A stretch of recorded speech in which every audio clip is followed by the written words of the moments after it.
Easy പോയിന്റിലേക്ക് ഏവർക്കും സ്വാഗതം. BA സോഷ്യോളജിയുടെ first semester paper methodology and perspectives of sociology. അതിലെ പ്രധാനപ്പെട്ട ഒരു ടോപ്പിക്കാണ് എപ്പിസ്റ്റമോളജി. എന്താണ് എപ്പിസ്റ്റമോളജി? എപ്പിസ്റ്റമോളജി എന്ന് പറഞ്ഞാൽ അറിവിനെക്കുറിച്ചുള്ള പഠനം. It is the study of knowledge.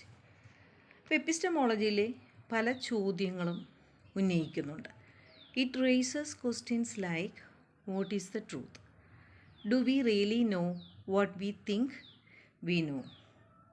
How can knowledge be made more reliable? അതായത് ജ്ഞാനശാസ്ത്രത്തിൽ എന്താണ് സത്യം? നമുക്കറിയാമെന്ന് നമ്മൾ കരുതുന്നതെല്ലാം യഥാർത്ഥത്തിൽ നമുക്കറിയാമോ? അല്ലെങ്കിൽ അറിവ് എങ്ങനെ കൂടുതൽ വിശ്വസനീയമാക്കാം? എന്നിങ്ങനെയുള്ള പല ചോദ്യങ്ങളുമാണ് ജ്ഞാനശാസ്ത്രത്തിൽ ഉയരുന്നത്. It is one of the oldest branch of philosophy. അതായത് തത്വശാസ്ത്രത്തിലെ ഏറ്റവും പഴക്കം ചെന്ന ഒരു ബ്രാഞ്ചാണിത്. സോക്രട്ടീസിൻ്റെ ആ കാലഘട്ടത്തിലാണ് ഈ ജ്ഞാനശാസ്ത്രം ഉയർന്നു വന്നത്. Today epistemology is connected with many other areas of philosophy and science. അപ്പോൾ തത്വശാസ്ത്രത്തിൻ്റെയും ശാസ്ത്രത്തിൻ്റെയും ഒരു ഭാഗമായിട്ടാണ് ഇന്ന് ജ്ഞാനശാസ്ത്രത്തെ അല്ലെങ്കിൽ എപ്പിസ്റ്റമോളജിയെ കണക്കാക്കപ്പെടുന്നത്. എല്ലാ പഠനത്തിലും നമുക്കറിയാം അറിവിനെക്കുറിച്ചാണ് നമ്മൾ പഠിക്കുന്നത്. അപ്പോൾ അറിവിനെക്കുറിച്ചുള്ള പഠനം തന്നെയാണ് എപ്പിസ്റ്റമോളജി. അപ്പോൾ നമ്മുടെ എല്ലാ ശാസ്ത്രങ്ങളിലും എപ്പിസ്റ്റമോളജിയുമായി ബന്ധപ്പെട്ടാണ്. ഇനി എത്ര തരമുണ്ട് എപ്പിസ്റ്റമോളജി? Types of epistemology. നമുക്കറിയാം അറിവിനെക്കുറിച്ചുള്ള പഠനം എന്ന് പറഞ്ഞാൽ അത് അനന്തമാണ്. അപ്പോൾ അറിവ് അനന്തമാണ്. അതുകൊണ്ട് തന്നെ അതിൻ്റെ തരങ്ങൾ, എപ്പിസ്റ്റമോളജിയുടെ തരങ്ങളും ഇൻഫിനിറ്റാണ്, അനന്തമാണ്. Since people have been thinking about what knowledge is for so long. അറിവെന്താണ് എന്ന് ചിന്തിക്കാൻ തുടങ്ങിയിട്ട് കാലങ്ങളായി. ഇപ്പോഴും നമ്മൾ ഓരോ പുതിയ അറിവുകളെക്കുറിച്ച് പഠിച്ചുകൊണ്ടിരിക്കുകയാണ്. അതുകൊണ്ട് തന്നെ എപ്പിസ്റ്റമോളജിയുടെ തരങ്ങളും നമുക്ക് എടുത്തു പറയാൻ പറ്റത്തില്ല, അത്രയും കൂടുതലുണ്ട്.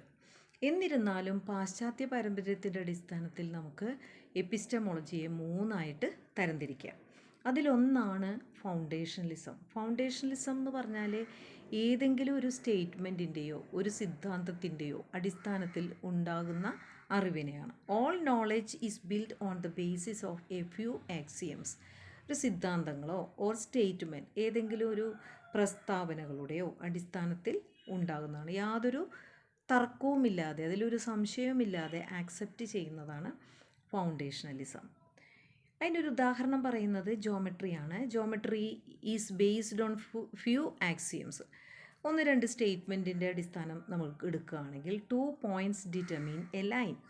2 ബിന്ദുക്കൾ ഒരു രേഖ ഉണ്ടാക്കുന്നു. മറ്റൊരു സ്റ്റേറ്റ്മെൻറ്റാണ് parallel lines never intersect. 2 parallel ലൈനുകൾ കൂട്ടിമുട്ടുന്നില്ല. ഇതിൻ്റെ അടിസ്ഥാനത്തിൽ പല സിദ്ധാന്തങ്ങളുടെ അടിസ്ഥാനത്തിൽ പല സത്യങ്ങളും ജോമെട്രിയിൽ കണ്ടെത്തിയിട്ടുണ്ട്, മാത്തമാറ്റിക്കൽ ട്രൂത്ത് കണ്ടെത്തിയിട്ടുണ്ട്. ഇനി പ്രോസ് ആൻഡ് കോൺസ് പറയാം. പ്രോസ് എന്ന് പറഞ്ഞാൽ മെറിറ്റാണ്. മെറിറ്റിൽ ഫൗണ്ടേഷനലിസം എന്ന് പറഞ്ഞാൽ ഏതെങ്കിലും സിദ്ധാന്തത്തിൻ്റെയോ സ്റ്റേറ്റ്മെൻറ്റിൻ്റെ അടിസ്ഥാനത്തിലായതുകൊണ്ട് അത് കൃത്യമായിരിക്കും, extremely precise. It draws a clear line between what is knowledge and what isn't. എന്താണ് അറിവ്, എന്താണ് അറിവല്ലാത്തത് എന്ന ഒരു കൃത്യമായ ധാരണ നമുക്ക് ലഭിക്കും. As long as the axioms are true. നമുക്കറിയാം ഈ സിദ്ധാന്തങ്ങൾ സത്യമാണ് എന്ന് പറയുന്നിടത്തോളം കാലം, അതുപോലെ നമുക്കത് ലോജിക്കലാണ്, യുക്തിപരമാണ്, യുക്തിക്ക് നിരക്കുന്നതാണെന്ന് തോന്നുന്നിടത്തോളം കാലം അത് 100% ഷുവർ അറിവായിരിക്കും. അതുപോലെ തന്നെ ഡീമെറിറ്റ്സ് പറയുകയാണെങ്കിൽ, കോൺസ് പറയുകയാണെങ്കിൽ, you have to have a lot confidence in your axioms. നിങ്ങൾക്ക് ലഭിച്ച സ്റ്റേറ്റ്മെൻറ്റ് കറക്റ്റാണ് എന്ന് ഉറപ്പുണ്ടായിരിക്കണം. അതുപോലെ നിങ്ങൾ പറയുന്ന സിദ്ധാന്തങ്ങൾ അത് കറക്റ്റാണ് എന്ന് കോൺഫിഡൻസ് ഉണ്ടായിരിക്കണം. If just one axiom turn out to be false, അതിലൊരു സ്റ്റേറ്റ്മെൻറ്റ് അല്ലെങ്കിൽ ആ സിദ്ധാന്തമോ തെറ്റ് എന്ന് കണ്ടാൽ അതിൽ നിന്ന് ബേസ് ചെയ്ത് നേടിയ എല്ലാ അറിവും തെറ്റായിരിക്കും. All your knowledge will be wrong. അതാണ് അതിൻ്റെ ഒരു ഡീമെറിറ്റ്സ്.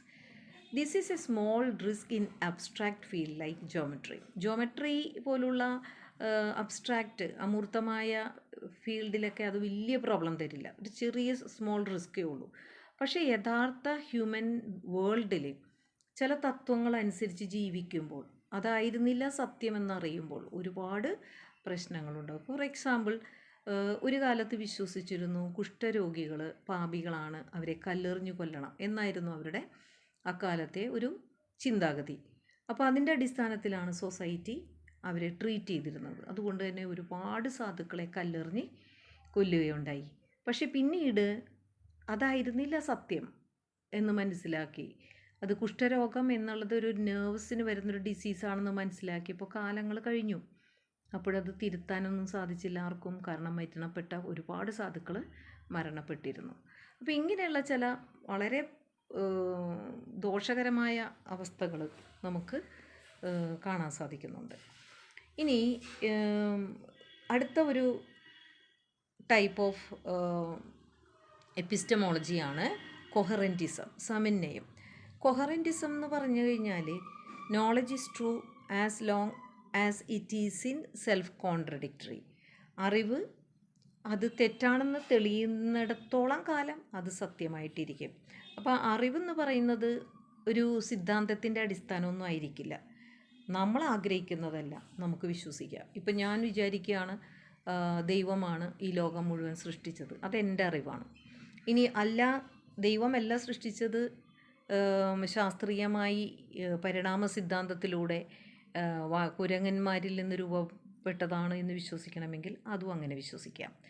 പിന്നെ അതുപോലെ തന്നെ പല അന്ധവിശ്വാസങ്ങളും, നമുക്ക് ചില നമ്പറുകളിൽ വിശ്വാസം ഉണ്ടായിരിക്കില്ല, ആ നമ്പർ കൊണ്ടാണ് നമുക്ക് ഈ ദോഷം വരുന്നത് എന്ന് വിശ്വസിക്കുന്നവരുണ്ട്. ജാതകദോഷം അതിലൊക്കെ വിശ്വസിക്കുന്നവരുണ്ട്. ഇതൊക്കെ നമ്മൾക്ക് ഇഷ്ടമുള്ളത്, നിങ്ങൾ ആഗ്രഹിക്കുന്നത് എങ്കിലും വിശ്വസിക്കാം. പക്ഷേ അത് കുറേ കാലങ്ങൾ കഴിയുമ്പോൾ നമുക്കത് ശരിയല്ലായിരുന്നു എന്നൊരു ധാരണ വരുമ്പോൾ അത് തിരുത്തുകയും ചെയ്യാം. ഇനി അതിൻ്റെ മെറിറ്റ് എന്ന് പറഞ്ഞാൽ അത് ഫ്ലെക്സിബിൾ ആണെന്നുള്ളതാണ്. നമ്മുടെ അറിവ് നമ്മൾ നേടിയിരിക്കുന്നത് നമുക്ക് മാറ്റാൻ പറ്റും. Because it is not based on axioms. ഇത് സിദ്ധാന്തവും ഇല്ല. നമ്മൾക്കൊന്നും അവകാശം ഒന്നും പറയാൻ പറ്റത്തില്ല. ഞാൻ പറയുന്നത് ഇതുകൊണ്ടാണെന്ന് പറയാൻ പറ്റത്തില്ല. നമ്മളത് തെറ്റാണെന്ന് മനസ്സിലാക്കിയാൽ നമ്മളത് മാറ്റുക, നമ്മുടെ മറ്ററിവുകൾ നമ്മൾ തുടരുകയും ചെയ്യും. അതുകൊണ്ട് തന്നെ നമുക്കത് ഫ്ലെക്സിബിളാണ് എന്ന് പറയാം.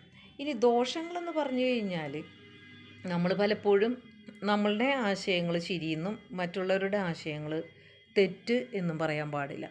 നമ്മൾ ചില ശരികളിൽ വിശ്വസിക്കുന്നത് പോലെ മറ്റുള്ളവർക്കും ശരികളിൽ വിശ്വസിക്കാനുള്ള അവകാശമുണ്ട്. അതിനൊരു ഉദാഹരണം പറയുകയാണെങ്കിൽ, what if someone said that unicorn are real. ഇപ്പോൾ നമ്മൾ ഇപ്പോൾ ഒരു കാര്യം പറയുകയാണ്, പ്രേതാത്മാക്കളുണ്ട് അല്ലെങ്കിൽ ഭൂതങ്ങളുണ്ട് എന്നൊക്കെ പറഞ്ഞ് വിശ്വസിക്കുന്ന പോലെ മറ്റൊരാൾക്ക് വിശ്വസിക്കാം ചൊവ്വയിലെ യൂണിക്കോൺ ഉണ്ട്. അപ്പോൾ നമ്മൾ അയാളുടെ വിശ്വാസത്തെ പരിഹസിക്കാൻ പാടുള്ളതല്ല. യൂണിക്കോണുകൾ യഥാർത്ഥത്തിലാണെന്നും അവ ചൊവ്വയിലും വസിക്കുന്നുണ്ട് എന്നാരെങ്കിലും പറഞ്ഞാൽ നമുക്കതൊരു പരിഹാസ്യമായ അവകാശവാദമായിരിക്കാം. It is a pretty ridiculous claim, but it is not a self contradiction. പക്ഷേ ചിലപ്പോൾ അത് ശരിയായേക്കാം. And on the basis of coherentism it would be very difficult to disprove. നമുക്കതില്ല എന്ന് തെളിയിക്കാൻ പറ്റത്തില്ല. കാരണം നമ്മൾക്കതറിയില്ല. ശരിയാകാമായിരിക്കാം, അത് ചിലപ്പോൾ അത് ഓക്കെ ആയിരിക്കാം, ഉണ്ടാവുമായിരിക്കാം. ഇനി അടുത്തതാണ് pragmatism. If it work it is true. ഇപ്പം നമ്മളൊരു കാര്യം ചെയ്യുകയാണ്, അപ്പോൾ അത് ശരിയാവുകയാണെങ്കിൽ നമ്മൾ പറയുന്നത് ഇതാണ് കറക്റ്റ്, കണ്ടോ ഞാൻ പോയ വഴിയിലൂടെ ഇങ്ങനെ ചെയ്താലേ അത് നമുക്ക് ഓക്കെ ആയി കിട്ടും. Ideas just tools. നമുക്കൊരേ ആശയങ്ങളുണ്ട്. ആശയങ്ങളിൽ പെടുന്നതാണ് നമ്മുടെ മതവിശ്വാസവും നമ്മളുടെ ആചാരങ്ങളും ഒക്കെ. അപ്പോൾ അതിലൂടെ നമ്മൾ പോവുകയാണെങ്കിൽ നമ്മൾക്ക് സക്സസ് ആകാൻ സാധിക്കുമെന്ന് വിശ്വസിക്കുന്നുണ്ടെങ്കിൽ അതനുസരിച്ച് പ്രാക്ടിക്കൽ ആയിട്ട് പോകുന്നു. അപ്പോൾ if the tools work well, അത് നല്ല രീതിയിൽ പോകുന്നുണ്ടെങ്കിൽ for the purpose and help us live good lifes, then they are true. നമ്മളതിൽ വിശ്വസിക്കുന്നു. ഇപ്പം നമ്മളതങ്ങനെ ചെയ്തിട്ട് നമുക്കത് വർക്കായില്ലെങ്കിൽ നമ്മൾ പറയണ അത് തെറ്റാണ് കേട്ടോ, അങ്ങനെയൊന്നുമില്ല, നമ്മളത് ചെയ്തിട്ട് ശരിയായില്ല. ഇപ്പോൾ പ്രാർത്ഥനകളാണെങ്കിൽ തന്നെ ചില ആളുകൾ അസുഖം മാറാൻ പ്രാർത്ഥനകളെ വിശ്വസിക്കും. അങ്ങനെ പ്രാർത്ഥിച്ച് അസുഖം മാറുമ്പോൾ അവർ പറയും മരുന്നൊന്നും വേണ്ട കേട്ടോ, പ്രാർത്ഥിച്ചാൽ മതി അസുഖം മാറും.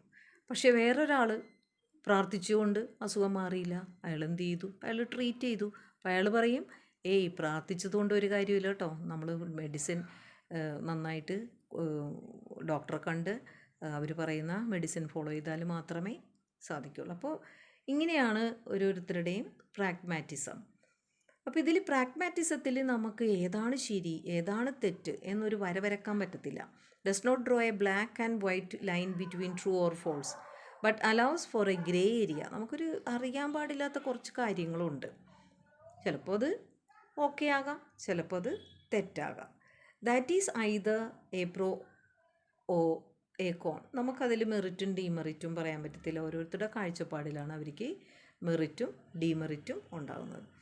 ഇപ്പോൾ അതിൽ പ്രോസ് എന്ന് പറയുമ്പോൾ നമുക്ക് അവോയ്ഡ്സ് ദ മെറിറ്റ് പറയുകയാണെങ്കിൽ നമുക്ക് ഫൗണ്ടേഷണലിസത്തിലും കൊഹറൻറ്റിസത്തിലും വരുന്ന ചില പ്രശ്നങ്ങൾ അതിവിടെ നമുക്ക് ഒഴിവാക്കാം.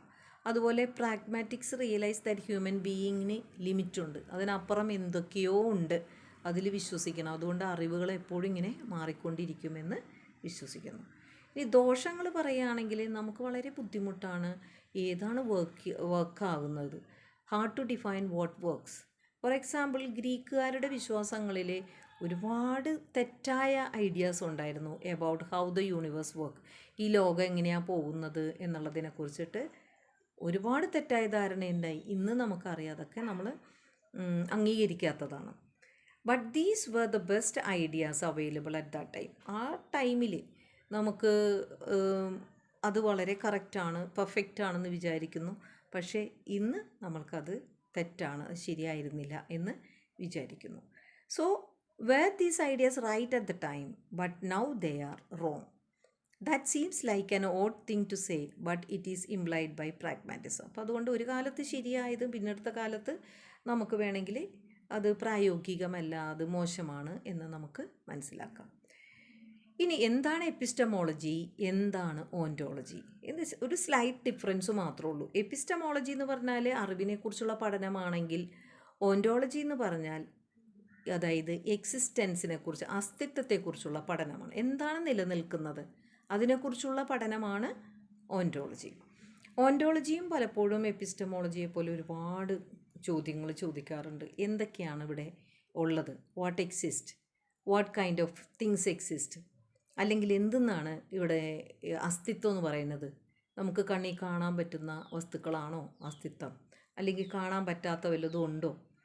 It is one of the most abstract branches of philosophy. ഫിലോസഫിയുടെ അമൂർത്തമായ ഒരു ബ്രാഞ്ചാണ് ഓൻറ്റോളജിയും കൂടെ. അതുപോലെ ഓൻറ്റോളജി ഒരുപാട് ചോദ്യങ്ങൾ ചോദിക്കുന്നതിൽ ഏറ്റവും പ്രധാനപ്പെട്ട ചോദ്യമാണ് ദൈവം ഉണ്ടോ, ഡസ് ഗോഡ് എക്സിസ്റ്റ്. അപ്പോൾ നമ്മളിവിടെ ദൈവം എന്ന അസ്തിത്വമുണ്ടോ ഈസ് ആൻ ഓൻറ്റോളജിക്കൽ ക്വസ്റ്റ്യൻ ആണ്. And one of the many people have dedicate their lifes to. അപ്പോൾ അങ്ങനെ ചോദിക്കുന്നതിൽ ഒരുപാട് ആൾക്കാർക്ക് മരണത്തിലേക്ക് പോകേണ്ടി വന്നിട്ടുണ്ട്. അപ്പോൾ അങ്ങനെ ചോദിക്കാൻ പാടില്ലാത്തൊരു കാലഘട്ടത്തിലാണ് ദൈവമില്ല, ദൈവം എന്ന് പറയുന്നതുണ്ടോ, സയൻസിന് പ്രാധാന്യം കൊടുത്ത് സംസാരിക്കുന്നവർക്ക് അക്കാലഘട്ടത്തിൽ ക്രൂരമായ മരണത്തിന് വരെ ബാധകമായിട്ട് വന്നിട്ടുണ്ട്. ഇനി ontology is closely related to epistemology. ഇപ്പോൾ രണ്ടും വളരെ ക്ലോസ് റിലേറ്റഡ് ആണ്, പക്ഷേ സെപ്പറേറ്റ് ബ്രാഞ്ചസുമാണ്. ഒന്നല്ല, എപ്പിസ്റ്റമോളജി വേറെയാണ്, ഓൻറ്റോളജി വേറെയാണ്. ഫിലോസഫിയുടെ ബ്രാഞ്ചായിട്ടാണ് കണക്കാക്കപ്പെടുന്നത്. ഇനി ഓൻറ്റോളജി എപ്പിസ്റ്റമോളജി എന്ന് പറയുമ്പോൾ രണ്ട് കൂട്ടരും ചോദിക്കുന്നുണ്ട് ഡസ് ഗോഡ് എക്സിസ്റ്റ് എന്നുള്ളത്. പക്ഷേ it is the universe solely composed of physical matter. Ontologist ചോദിക്കുന്നത് ഫിസിക്കൽ മാറ്റർ മാത്രമാണോ ഈ ലോകത്തുള്ളത്, അതായത് നമ്മൾ കാണുന്ന മരങ്ങളും ചെടികളും മനുഷ്യരും ഒക്കെ കല്ലും മണ്ണും ഒക്കെയാണോ, അല്ലെങ്കിൽ അവിടെ ഭൂതപ്രേതാദികളുണ്ടോ, are there non material things like souls and spirit, പ്രേതങ്ങളും ആത്മാക്കളും ഉണ്ടോ. പിന്നെ മറ്റൊരു ചോദ്യം ചോദിക്കുന്നത് വാട്ട് ഈസ് ഫ്രീ വിൽ. നമ്മളിപ്പോൾ പറയുന്ന സ്വതന്ത്ര ഇച്ഛ, നമ്മളുടെ ഇഷ്ടം, നമ്മളുടെ എന്തും ചെയ്യാനുള്ള ഒരു കഴിവ്, അത് മനുഷ്യനുണ്ടോ, do human being have it, how can we know about if God exist. മറ്റൊരു ചോദ്യം ദൈവം ഉണ്ടെങ്കിൽ നമ്മൾക്ക് എങ്ങനെ അതറിയാൻ സാധിക്കും. ഇനി ചോദിക്കുന്നത് എങ്ങനെയാണ് നമ്മൾ ആത്മാക്കളെയും പ്രേതങ്ങളെയും നിരീക്ഷിക്കാൻ സാധിക്കുന്നത്? Can spirit and souls be observed or detect? അവരെ നിരീക്ഷിക്കാനോ കണ്ടെത്താനോ സാധിക്കും? ഇനി ഇല്ല എങ്കിൽ, if not, does it still make sense to say we have knowledge of them? അപ്പം ഇല്ല എങ്കിൽ ചുമ്മാ അവരെപ്പറ്റി അറിവുണ്ടെന്ന് പറയുന്നത് ഒരു മണ്ടത്തരമല്ലേ? നമുക്കൊന്നും അറിയില്ല, ചുമ്മാ ഭാവനയിൽ ഓരോന്ന് പറയുന്നതല്ലേ. Is free will something that we know or just something we experience? Free വില്ലെന്ന് പറയുന്നത് നമുക്ക് അറിയാവുന്നതാണോ, അല്ലെങ്കിൽ സ്വതന്ത്രമായി തീരുമാനമെടുക്കാനുള്ള കഴിവ് നമുക്കുണ്ടോ? ഇത് തമ്മിൽ എന്താ വ്യത്യാസം? നമുക്കറിയാവുന്നതെല്ലാം ചെയ്യാനുള്ള കഴിവ് ഉണ്ടോ? Is there even a difference? അപ്പോൾ അത് നമ്മൾ വെറുതെ അനുഭവിക്കുന്നത് മാത്രമാണോ? അപ്പോൾ ontology tend to be more important to foundationalist than coherentist and pragmatist. അപ്പോൾ പ്രാഗ്മാറ്റിസ്റ്റിനെക്കാളും കൊഹറൻറ്റിസ്റ്റിനെക്കാളും ഏറ്റവും പ്രാധാന്യമുള്ളത് ഓൻറ്റോളജി ഫൗണ്ടേഷണലിസ്റ്റാണ്. കാരണം അവരാണ് കൂടുതൽ സിദ്ധാന്തം അനുസരിച്ചിട്ട് ഓരോ കാര്യങ്ങൾ അറിവിനെ കുറിച്ച് പറയുന്നത്. That is because pragmatist see ontological question as artificial construct of language. പ്രാഗ്മാറ്റിസ്റ്റിന് അത് വലിയ ഇമ്പോർട്ടൻ്റ് ഒന്നുമല്ല. അവർ ചുമ്മാ ഒരു ചോദ്യങ്ങളായിട്ട് എഴുതി വെച്ചൊരു ചോദ്യങ്ങളായിട്ട് മാത്രമേ കാണുന്നുള്ളൂ. അവരെപ്പോഴും അത് ക്വസ്റ്റ്യൻ ദൈവമുണ്ടോ എന്നുള്ളത് ഒന്നും അവർ പ്രാധാന്യം കൊടുക്കുന്നില്ല. അവരൊരു ദൈവത്തെ ഉണ്ടാക്കുന്നു, അവർ ആ ദൈവത്തിൽ വിശ്വസിക്കുന്നു, അതിലവർ സന്തോഷം കാണുന്നു, അത്രയും പ്രാക്ടിക്കൽ ലൈഫിൽ അത് കൊണ്ടുപോകുന്നു, അത്രയേ ഉള്ളൂ. ഇനി only once these questions are answered. അപ്പോൾ ഇത് ക്വസ്റ്റ്യൻ നമുക്ക് കിട്ടുകയാണെങ്കിലും can be raise question about existence according to pragmatism. നമുക്ക് ഈ ചോദ്യങ്ങൾക്ക് ഉത്തരം ലഭിച്ചാൽ മാത്രമേ നമുക്ക് എക്സിസ്റ്റൻസിനെ കുറിച്ചുള്ള ചോദ്യങ്ങൾ വീണ്ടും ചോദിക്കാൻ സാധിക്കുകയുള്ളൂ. ഇനി എപ്പിസ്റ്റമോളജിയെ കുറിച്ചിട്ട് നമുക്ക് പല ഉദ്ധരണികളുണ്ട്, കോട്ടുകളുണ്ട്. അതിലൊന്ന്, അറിവ് എന്നുള്ളത് നമ്മൾ ഫൗണ്ടേഷണലിസ്റ്റുകൾ പറയണത് ഒരു സിദ്ധാന്തത്തിൻ്റെ ആക്സിയത്തിൻ്റെ അടിസ്ഥാനത്തിൽ അല്ലെങ്കിൽ സ്റ്റേറ്റ്മെൻറ്റിൻ്റെ അടിസ്ഥാനത്തിലാണ് എന്ന് പറയുമ്പോൾ അതും ശരിയാകണമെന്നില്ല. കാരണം എല്ലാ സ്റ്റേറ്റ്മെൻറ്റുകളും ശരിയാകണം എന്നില്ല. ഇപ്പം Nazi theory indeed specifically denies that such A thing as the truth exist. Nazi theory എടുത്തു നോക്കിയാൽ തന്നെ പറയാം, സത്യം എന്ന് പറഞ്ഞാൽ എന്താ? ലീഡർ എന്താ പറയുന്നത് അതാണ് സത്യം. ലീഡർ ഒരു ഈവൻ്റ് അത് സംഭവിച്ചിട്ടില്ല, ഇറ്റ് നെവർ ഹാപ്പൻ എന്ന് പറഞ്ഞാൽ അനുയായികൾ അതപ്പം തന്നെ വിശ്വസിക്കും, it never happen. If he says that 2 and 2 are 5, 2 5 എന്ന് പറഞ്ഞാൽ അനുയായികൾ അതപ്പാടെ വിശ്വസിക്കും. ഇത് ജോർജ് ഓവലിൻ്റെ കോട്ടാണ്. കാരണം അദ്ദേഹം പറയുന്നത്, argue that the Nazis had a very specific epistemology. അവരുടെ അറിവ്, ജ്ഞാനം ബേസ്ഡ് ഓൺ അബ്സല്യൂട്ട് ഫെയ്ത്ത് ആണ് ഇൻ ദ ലീഡർ. അവരുടെ നേതാവിൽ പൂർണ്ണമായും വിശ്വസിക്കുന്നു. ലീഡർ പറയുന്നത് തെറ്റില്ല എന്ന ആക്സിയമാണ്, സിദ്ധാന്തമാണ് അവർ സ്വീകരിച്ചിരിക്കുന്നത്. ലീഡർ ആരും ആകാം, ഹിറ്റ്ലർ ആകാം, അതുപോലെ ഗീബൽസ് ആകാം, ഹിംലർ ആകാം, അല്ലെങ്കിൽ മറ്റ് നാസി ഹൈക്കമാൻഡ് ആകാം. അവരുടെ ജ്ഞാനശാസ്ത്രം എന്ന് പറഞ്ഞാൽ സമ്പൂർണ്ണ വിശ്വാസത്തെ അടിസ്ഥാനമാക്കിയാണ്. This is an example of foundationalist epistemology. അതായത് അവരുടെ ആക്സിയം എന്താണ്? The leader is never wrong. Leader ഒരിക്കലും തെറ്റില്ല. Clearly this axiom is untrue. നമുക്ക് എല്ലാവർക്കും അറിയാം ഇത് ശരിയല്ല. അതുകൊണ്ട് നമുക്കറിയാം അതിൻ്റെ അടിസ്ഥാനത്തിൽ രൂപപ്പെട്ട എല്ലാ അറിവുകളും തെറ്റാണ്. This is an extreme example of the sort of weakness you often find by foundationalism. അതായത് ഫൗണ്ടേഷണലിസത്തിൻ്റെ ഏറ്റവും വലിയ ഡ്രോബാക്കാണ്. അതിന് ഉദാഹരണമായിട്ട് ഇത് കൊടുക്കാം. ഇനി കോട്ട് 2 പറയുന്നത് ഓസ്കാർ വൈൽഡാണ്. അദ്ദേഹം പറയുന്നത്, knowledge would be fatal, it is the uncertainty that charms one, a mist make things wonderful. നമുക്കൊരു മൂടൽമഞ്ഞ്, ഇപ്പം എന്തൊക്കെ സംഭവിക്കുന്നു എന്ന് നമുക്കറിയില്ല. ഒരു മൂടൽമഞ്ഞ് നമ്മൾ വളരെ മനോഹരമായിട്ടാണ് നമ്മൾ കാണുന്നത്, അതിൻ്റെ അപ്പുറം എന്താണെന്ന് നമ്മൾ അറിയുന്നില്ല. The Scott suggest not only that human knowledge is limited. ഇതിൻ്റെ അർത്ഥം എന്താണ്? ഒരു മൂടൽമഞ്ഞിൻ്റെ അപ്പുറത്ത് എന്താണ് നമുക്കറിയാൻ പാടില്ലെങ്കിൽ നമ്മളുടെ അറിവ് വളരെ പരിമിതമാണ്. But in fact that this is A good thing. പക്ഷെ അത് നല്ലതാണെന്നാണ് പറയുന്നത്. നമുക്ക് ഈ ലോകത്തിലെ സകല കാര്യങ്ങളും അറിഞ്ഞിരിക്കാൻ സാധിക്കില്ല. കുറേ കാര്യങ്ങൾ നമ്മൾ ഇനിയും അന്വേഷിച്ചു കൊണ്ടേയിരിക്കണം. While doesn't think we should be pursuing complete knowledge. നമ്മളത് പതുക്കെ ഇപ്പോഴും നമുക്ക് ഏകദേശം ഈ ലോകത്തിൻ്റെ ഒരു 5% അറിവ് മാത്രമേ ലഭിച്ചിട്ടുള്ളൂ. ബാക്കി ഇനിയും 95% അറിവുകൾ ഇനിയും നമ്മൾക്ക് മനസ്സിലാക്കേണ്ടിയിരിക്കുന്നു. On the other hand it could be an argument of pragmatism since it is all based on what improves human life. അതുകൊണ്ട് തന്നെ നമുക്കറിയാം, അതായത് മനുഷ്യജീവിതത്തെ മെച്ചപ്പെടുത്തുന്നതിന് ഇനിയും വീണ്ടും വീണ്ടും നമ്മൾ അറിവ് നേടേണ്ടത്. ഇനി അടുത്തത് history and importance of epistemology. എപ്പിസ്റ്റമോളജിയുടെ ഹിസ്റ്ററി നമുക്കതെടുത്തൊരു ക്ലിയർ കട്ട് ഹിസ്റ്ററി പറയാൻ പറ്റുന്നില്ല.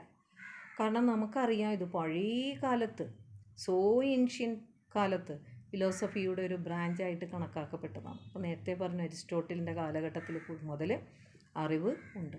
പക്ഷെ അതിന് മുന്നേ നമ്മൾ ഗുഹാമനുഷ്യരുടെ കാലഘട്ടത്തിലും ഓരോ കാര്യങ്ങൾ നമ്മൾ ചിന്തിച്ച് ഗുഹാമനുഷ്യൻ നേടിയെടുത്തിട്ടുണ്ട്. ഇപ്പോൾ തീനെക്കുറിച്ചുള്ള അറിവ്, അത് കഴിഞ്ഞിട്ടുള്ള മറ്റ് വാഹനം ഉണ്ടാക്കുന്നതിനെക്കുറിച്ച്, വീടുണ്ടാക്കുന്നതിനെക്കുറിച്ച്. It is likely that cavemen gathered around their fire. ഇപ്പോൾ ഒരു തീക്ക് ചുറ്റിരിക്കുന്ന ഒരു ഗുഹാമനുഷ്യൻ ആകാശത്തേക്ക് നക്ഷത്രങ്ങളെ നോക്കിയിട്ട് അതെന്തുകൊണ്ടാണ് ഉണ്ടാക്കിയിരിക്കുന്നത്, ആ നക്ഷത്രങ്ങൾ എന്തുകൊണ്ടാണ് തിളങ്ങുന്നത്, അല്ലെങ്കിൽ അതിനെ എന്തുകൊണ്ടാണ് ആ നക്ഷത്രങ്ങൾ ഉണ്ടാക്കിയിരിക്കുന്നത് എന്നൊക്കെ ചിന്തിക്കുന്നത്. അതൊക്കെ ഒരു ജ്ഞാനശാസ്ത്രപരമായ ചോദ്യമാണ്, എപ്പിസ്റ്റമോളജിക്കൽ ക്വസ്റ്റ്യനാണ്. ഇനി വെസ്റ്റേൺ ട്രഡീഷൻ എടുക്കുകയാണെങ്കിൽ നമുക്ക് ഗ്രീക്കിൽ നിന്ന് തുടങ്ങാം. ഗ്രീക്കുകാരാണ് പ്രത്യേകിച്ച് ഫൗണ്ടേഷണലിസ്റ്റാണ്. അവർ പറഞ്ഞത് കുറേയൊക്കെ നമുക്ക് ഡിസഗ്രി ചെയ്യുന്നുണ്ടെങ്കിൽ പോലും അവരാണതിൽ ആദ്യത്തെ ആൾക്കാരെന്ന് പറയാം. അതുപോലെ തന്നെ during the time of philosophy was on rise. രണ്ടാമത്തത് ഗ്രീക്ക് കൂടുതൽ ഐഡിയോളജിക്ക്, ആശയങ്ങൾക്ക് പ്രാധാന്യം കൊടുത്തു. അത് ഫൗണ്ടേഷണലിസത്തിൻ്റെ ഡിഡക്റ്റീവ് റീസണിങ്ങിന് പ്രാധാന്യം കൊടുത്തു. അത് ഫൗണ്ടേഷണലിസത്തിൻ്റെ ഏറ്റവും വലിയ ടൂളായിട്ട് കണക്കാക്കാം. ഇനി അതുപോലെ തന്നെ പ്ലേറ്റോൻ്റെ തിയറി, ആ കാലഘട്ടത്തിൽ ഫോളോവേഴ്സ് ഓഫ് പ്ലേറ്റോ അവരുടെ അനുയായികളൊക്കെ ഈ തിയറിയൊക്കെ എടുത്തിട്ടാണ് അവരുടെ എപ്പിസ്റ്റമോളജി, ജ്ഞാനശാസ്ത്രം വിപുലീകരിച്ചത്. അതുപോലെ മധ്യകാലഘട്ടത്തിൽ ഗ്രീക്ക് ഇൻഫ്ലുവൻസ് ആയിരുന്നു ഏറ്റവും കൂടുതൽ ഉണ്ടായത്. അതിനുശേഷം Islamic world was the forefront of philosophy. ഈ തത്വശാസ്ത്രത്തിൽ മുന്നോട്ട് വന്നത് ഇസ്ലാമിക് വേൾഡാണ്. അപ്പോൾ ഈ മിഡീവൽ മുസ്ലിം സ്കോളേഴ്സ് അവർ the work of Aristotle and Plato, അത് അവർ അരിസ്റ്റോട്ടിൽ പ്ലേറ്റോയുടെ കൃതമായി കൃതികളൊക്കെ ഒരു സിദ്ധാന്തത്തെ അടിസ്ഥാനമാക്കി, ലളിതമായ സിദ്ധാന്തത്തെ അടിസ്ഥാനമാക്കി അവർ വികസിപ്പിച്ചു, അവരുപയോഗിച്ചു. എന്നിട്ട് അവരൊരു കൺക്ലൂഷനിലെത്തി, ഒരു സിമ്പിൾ ആക്സിയോൺ അവരുണ്ടാക്കി. ഇസ്ലാം മിഡീവൽ മുസ്ലിം സ്കോളേഴ്സ് അവരതിലൊരു കൺക്ലൂഷനിലെത്തി, ദൈവം ഒന്നേ ഉള്ളൂ, there is only one God. അത് ലേറ്റ് ഇസ്ലാമിക് ടെക്സ്റ്റ് ലാറ്റിനിലേക്കൊക്കെ ട്രാൻസ്ലേറ്റ് ചെയ്തു, were translated into Latin so that Christian philosophers like Thomas Aquinas, അപ്പോൾ അത് ഇസ്ലാമിക് ടെക്സ്റ്റ് ലാറ്റിനിലേക്ക് തർജ്ജമ ചെയ്തപ്പോൾ ക്രിസ്ത്യൻ ഫിലോസഫേഴ്സ് തോമസ് അക്വിനാസ് ഒക്കെ അത് വായിക്കുകയും അത് ക്രിസ്ത്യാനിറ്റിയിലൊരു വിപ്ലവകരമായ മാറ്റം എപ്പിസ്റ്റമോളജിയിൽ, ജ്ഞാനശാസ്ത്രത്തിലുണ്ടായി. അതൊരു ഇസ്ലാമിക് സ്റ്റൈൽ ഫൗണ്ടേഷനലിസം ഉണ്ടായി. അതായത് ക്രിസ്ത്യൻസിന് അത് വളരെ ആക്സെപ്റ്റബിളായിരുന്നു. ഇസ്ലാമിക് ഫിലോസഫേഴ്സിൻ്റെ ആശയങ്ങൾ അവർ സ്വീകരിച്ചു. അത് അവിടെയാണ് ഏകദൈവ വിശ്വാസം ആരംഭിച്ചത്. ഇനി നോൺ വെസ്റ്റേൺ ട്രഡീഷൻ എടുക്കുകയാണെങ്കിൽ അത്ര ഫൗണ്ടേഷണലിസത്തിന് അത്ര പ്രാധാന്യമില്ലായിരുന്നു, ഈവൻ ഇൻ ദ ഏൻഷ്യൻ വേൾഡിൽ. പക്ഷേ ഇന്ത്യൻ ഫിലോസഫേഴ്സിൻ്റെ അടുത്ത് വളരെയധികം വെറൈറ്റി ഓഫ് എപ്പിസ്റ്റമോളജിക്കൽ മെത്തേഡ് ഉണ്ടായിരുന്നു, രീതികളുണ്ടായിരുന്നു അറിവ് സമ്പാദിക്കാനായിട്ട്. എന്നാൽ വെസ്റ്റേൺ ഫിലോസഫേഴ്സിൻ്റെ കയ്യിൽ അത്ര ഒന്നും ഉണ്ടായിരുന്നില്ല. ഇനി പ്രാഗ്മാറ്റിസം എന്ന് പറഞ്ഞാൽ എപ്പിസ്റ്റമോളജിക്കൽ ഫാമിലി ഏറ്റവും ചെറിയ ബ്രാഞ്ചാണ്, ഏറ്റവും ഒരു 100 ഇയേഴ്സ് പഴക്കം മാത്രമുള്ള ഒരു ബ്രാഞ്ചാണ്. അതുകൊണ്ട് തന്നെ നമുക്കത് ജ്ഞാനശാസ്ത്ര കുടുംബത്തിലെ ഏറ്റവും വലിയ ഏറ്റവും കുഞ്ഞാണ്, ബേബിയാണ് എന്ന് പറയാം.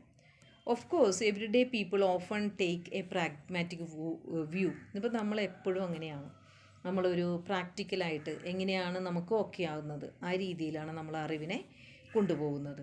Since they don't have the time to ponder abstract philosophical ideas, നമ്മൾ ആ ഫിലോസഫിക്കൽ ഐഡിയാസിലോട്ടൊന്നും നമ്മൾ പോകത്തില്ല. But it wasn't until around the late 1800s that philosophers came to see the wisdom in this. ഇനി അതുപോലെ തന്നെ അമേരിക്കൻ ഫിലോസഫേഴ്സ്, അവരാണ് pragmatic എപ്പിസ്റ്റമോളജിയിലെ ഏറ്റവും ലേറ്റസ്റ്റ് കോൺട്രിബ്യൂഷൻ നൽകിയത് ആൾക്കാരെ, which is this day is widely considered to be the one major American contribution to the world philosophy. അപ്പോൾ epistemology എന്ന് പറയുമ്പോൾ ഇത്രയും കാര്യങ്ങളാണ് കൊടുക്കേണ്ടത്. ഇനി അടുത്ത ടോപ്പിക്കുമായി ഉടനെ വരാം. Thank you.